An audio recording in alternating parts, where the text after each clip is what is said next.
Assalamualaikum warahmatullahi wabarakatuh.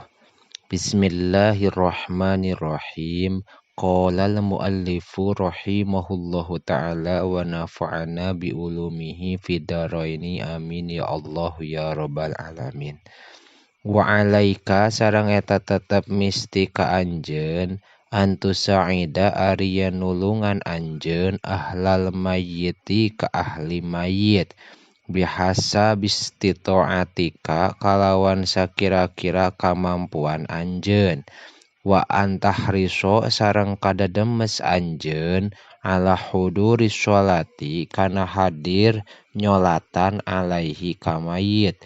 wa tasyi'i janazatihi sareng ngiringkeun janajahna mayit fa inna dzalika karena sayaktosna ieu mazkur atawa anu tadi dicarioskeun min huquqil muslimina eta tina pirang-pirang hakna jalma muslim ba'dihim tegasna sapalihna muslimin ala ba'din kasawarehna deui walahu sareng eta tetep pikeun ieu ba'du padlun azimun ari kaunggulan anu gede wa fil hadisi sareng eta tetep dina hiji hadis man syahidal janajata hatta yushalla alaiha palahu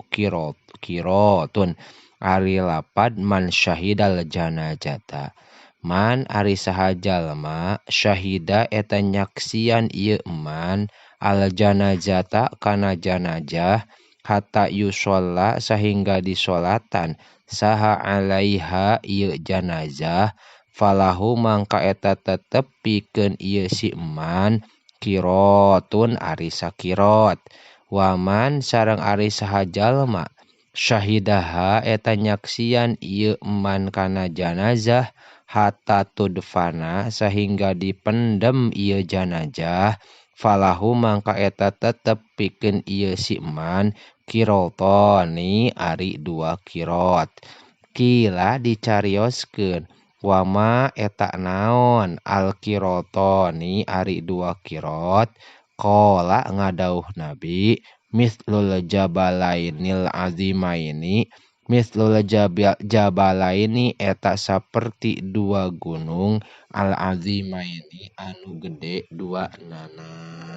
wallahu a'lamu bissawab.